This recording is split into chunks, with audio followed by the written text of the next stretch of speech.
you can think differential amplifiers like tahterevalli. So we have two guys, and one pushes the pressure, becomes this. The other pushes the pressure, it becomes this. So differential amplifier works the same way. There are two circuits. For instance, this is a BJT differential amplifier, and they are competing for this current. Assume there's a current source here, and they are competing for this current flow through their transistors. Okay. If this one pushes more pressure, this current will flow through here. If this one pushes more pressure, the current will flow through here. Okay. But the circulation will always be through the circuit, which means when, for instance, pressure at this part increased, that means the current increase in this node will be coming from this way. So the current here will be constant, right? This is a fixed current. So the circulation will always be through here inside this. It, because you cannot really provide, more current than available. So I will explain, it will be more clear to you, but you can always think it's like two circuits competing each other. We'll first cover general considerations this week. It will be why we are using differential signals, how are we generating differential signals, what's a differential pair. Then next week, we'll look at the bipolar differential pairs and most differential pairs. And then the other week, we are probably looking at some concepts, like important concepts like common mode rejection ratio. What is how do you create a differential pair with active loads and stuff? Let me introduce you why we are using differential amplifiers first. And this circuit is used to create a constant voltage. You have the AC grid with 110 volts with 60 hertz frequency. You use a transformer to decrease this voltage to 5 volts. Then this is still AC. Then you have a diode rectifier here, which probably there are different diode rectifiers. Assume that this is a full wave diode rectifier, and you get a voltage of 5 volts, but there are some ripples, right? So, and then you connect this to a voltage source, VCC. That's how you create a voltage source. This is your input. It's the AC voltage, like basically amplifies that audio voltage, and this is the output. This voltage source, and then this signal getting amplified, and you see them at the output. There are two signals. Because there are some noises at the VCC, what you see is this called humming. So humming means this ripple that we don't want it at the output actually leaks into the output. What you see is a constant envelope. So instead of seeing your output signal, but instead, you see these ripples. How can we solve this problem? Do you guys have an idea? I don't want to see any ripple, right? Basically, I want to see zero ripple. Hidden in this equation, ripple minus question mark is zero. The only way to get rid of this ripple, if you subtract ripple from the ripple, the differential amplifiers come into effect. Most of the circuit design, we use differential amplifiers to create a good system if we don't have a power consumption limit, because this circuit now consumes 2 times of the current, right? This is the biggest drawback of using a differential amplifier. Instead of like 5 milliamp, we have now 10 milliamp. But if we use only one circuit, we'll only have 5 milliamp. But the nice thing is we have a ripple here. We have a ripple here. If we take this output differentially, plus minus, ripples will be subtracted. Let's apply input here, a small input. Let's call it Vin. It gets amplified with gain. So here at the output, we'll see a Vin plus the non-ideal ripple. And here we don't apply any signal. It's DC. And at the Y point, we'll only see the non-ideal ripple. So Vx minus Vy these will be gone. So you will be seeing a perfect multiplication of the input voltage. Most innovations are super basic. Like, we think so complicated sometimes, but this one was really an innovation in circuit design. like because like all these people kept designing single like just these circuits and they came up with all these problems. The important thing is it should come from the same source. So if you connect this to a different VCC, then you cannot do that, right? Because the ripples will have different characteristics. The noises, on the voltage supplies also will have different characteristics. So you cannot really do this. The problem should be coming from the same source, and you connect that source to the outputs differentially so that you can solve it. Here, we just amplified the inputs at this port, V in. And as you remember, we didn't apply anything here. This is okay, but well, the question comes, why am I not applying anything here, right? I can also connect this to here instead. Then what happens? The signal doubles? Well, it does double, but in this configuration, it doesn't, right? Well, I will also have a plus AVN, plus AVVin. Well, then I would be subtracting the signals, right? These cancel, these also cancel. Then I would be getting nothing. So what should I be doing here? Can I inverse the signal and then we add them up? Perfect. We just put a minus here.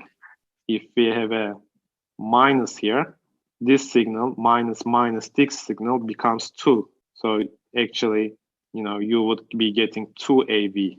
Hocam, the milesing process, is it that easy or we have to do something else to take the complementary of the signal? This will be your research homework too. How can we create differential signals? I will tell you one method, which is the most common method. So this is a transformer. We apply the input signal, our audio signal, to the transformer input. This is a differential transformer. So this part is not grounded, but rather we ground the middle of this output transformer. Transformer does basically differentiating the signal. When you get the output from both sides of this transformer, this will be plus and this will be minus V. And I don't know if you saw any transformer in real life, but these are just coils. So when current flows in one of them, it creates a magnetic flux. But because these coils are so close to each other, the magnetic flux of one of the other covers the entire, coil. So basically, these get magnetically coupled. And we have this factor called K factor. A practical coil has a coupling factor of 0.7. If I push these coils so far from each other, what would be my K? Drops, right? Because magnetic coupling, like flux of this coil, doesn't really touch this coil anymore. This is just extra literature for you guys. So if somebody asks you what is a transformer, what can I do with a transformer? Now you know why we use transformers. In power system, these transformers should have a handling. Handling means it should have a power handling, like how much power can I put into this node so that coils will still work well. So it's also mutual coupling, also efficiency, because these transformers have actually resistances here. They are not ideal. So big voltage source, like I'm talking about power theory, right? All the voltage source of 110 volts. If you apply it to this one, well, the current will flow through here, and all these resistances that they are not ideal, we don't want them, but they are there. Well, there will be some power dissipation, and then you will be losing your efficiency. You don't want to lose power on these resistances, and then your coil will heat up. You will try to cool down your transformers. That's why all big power systems, they all have coolers, because there are huge powers going inside, and they should always get cooled down. I think you got the idea of differential signaling, why we are doing this. But normally there was a ground here. If you look at the previous circuits, there is a ground. But what if we don't use a ground? Because now when we use a ground, what happens is, this circuit should be biased through here, right? And now this bias is the important main mechanism that defines the GM of the circuits. Basically this GM, so IC over VT, right? So basically with this circuit, emitters connected to the grounds. So now I'm asking Ahmet, what should we do to create a constant current here that is not really dependent on this bias? Well, I just would connect the current source here, right? The life is all about simplicity. I mean, don't really think so complicated. So if we connect current source here, you are enforcing this current flow through here. Well, how can you create this current source? Well, you learned all these current mirrors, right? But this current source can be simply a BJT connected to another BJT. I'm just drawing a current mirror, which you learned in the last lecture, right? So it gets this current, it mirrors it to this transistor. Let's say there is a LNA, low noise amplifier. So this LNA is designed by Texas Instruments, okay? And the designer can either design it single-ended, or he might have designed it as differential. And as I mentioned, it depends on the power consumption requirement. Texas Instrument LNA, it has a data sheet, right? Every product has one. In the data sheet, it will tell you, hey, this is a differential amplifier. It has a power consumption of 10 milliwatts.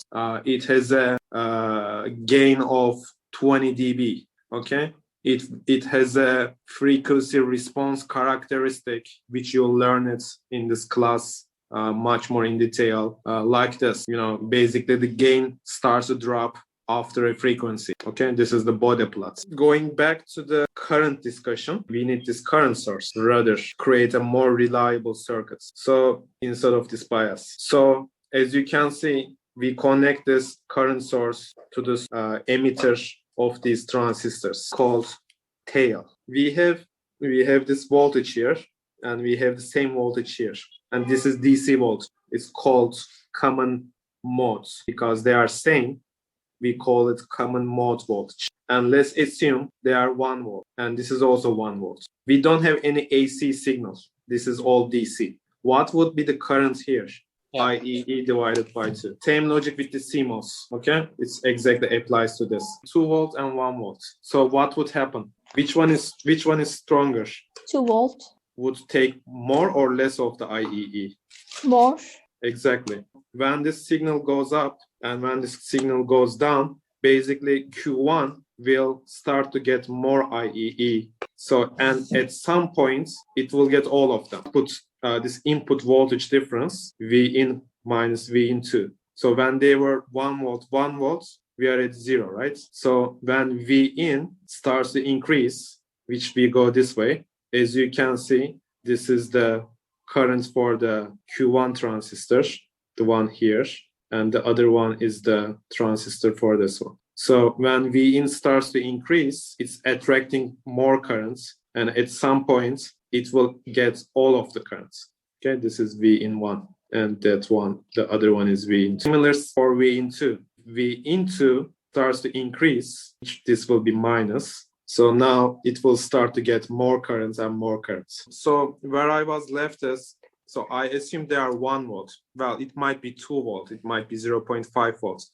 But the common voltage they have is called common mode voltage.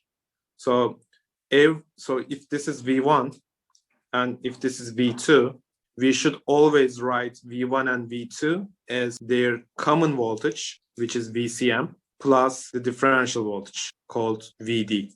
Okay?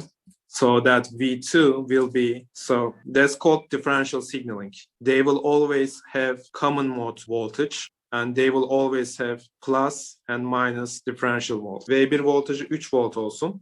V2 voltajı da 2.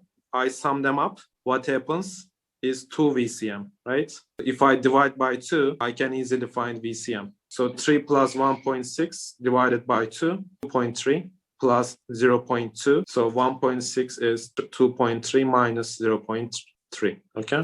This is how I can create the common mode and differential signals. But, you know, the AC signal won't be just 3 volts. AC signal will be going up and down, right? This is how we want these signals to be here. What we care, this signal is embedded in the AC, okay? These DCs are only messengers. They make the circuits work. The actual important parts are always the varying signals, the AC signals, okay? So that's what we are amplifying here. We are not amplifying 1 volt. 1 volt is only creating a base here. We are enforcing currents into the circuits through this current mirror. So two currents are here, divided into two branches, assuming they are both 1 volt first. For this BJT, what would be this voltage around? This diode should be on, right? And from 301 lectures, what was usually this diode's voltage? 0.7. Yeah. Basically, what would be this voltage around? 0.3. Of course, it will be maybe 0.25, maybe 0.35, depending on this currents, because we have the formula IC equals IS exponential, that's VB voltage divided by thermal voltage, which is VT, 25 millivolts. But long story short, we enforce the current through this current reference. Then we have this common mode voltage, which is always there. Here, I assume it's 1 volt. And we have the AC signal, which is actual data that we want to amplify. So let's say the green one is at the first node and the red one is at the second node. When we look at these nodes, similarly, we will also see a common mode voltage, right? This is VCC. So VCC minus, I assume RC1, RC2 are same resistance. So I say RC times IEE over 2 will be the DC voltage at these points, right? So at the input, we have common mode, we have differential. At the output, same logic. We have the common mode, constant DC volt, and we have amplification on it. So now the green one is starting from going above. There should be always a minus sign because this is minus GMRD, the amplification. So if I draw it, much bigger voltage, but starting from minus, right? And if I draw the red one, it's starting from minus at the input. So if I draw it, it would be first going plus and minus. Then if we subtract them from XY, the oranges will cancel. Green minus red will be actually what? It will be my 2 times of this signal, right? It will be this because it's subtracting this from minus replica. So it will be minus will be plus. So this is the example I gave you. If 2 volt is bigger than 1 volt, this circuit will dominate. If it is vice versa, the other circuit will dominate. Right? There are a lot of different stuff that we will cover. For instance, in a differential amplifier, these RCs might have a slight difference. So if there are different values, then how would my output change? Some other different non-idealities. What if these transistors have slightly different characteristics due to the process? What if this current source doesn't have a perfect R out? This current source, we wanted this R out to be infinity, right? But what if this R out is not infinite, right? So that's what we will be covering next lecture. But before we do that, I will only give you 1 more or 2 more slides. Increase in one input will pull a bit of more current. And that current will be subtracted from the second one. Basically, if the first transistor is getting delta I, well, this delta I, this one is losing that much, okay, right? Because this total current is IEE. So if one is gaining that much current, the other should be losing that much DC current. Okay. So as you can see, if one rises, the other falls by the same amount. Now an very interesting stuff comes into effect, which is, you'll say, probably when you understand it fully, you'll say, wow. When this voltage increases, and this is AC, think it like an AC voltage. And let's assume this is the minus of it, right? Because they should be differential.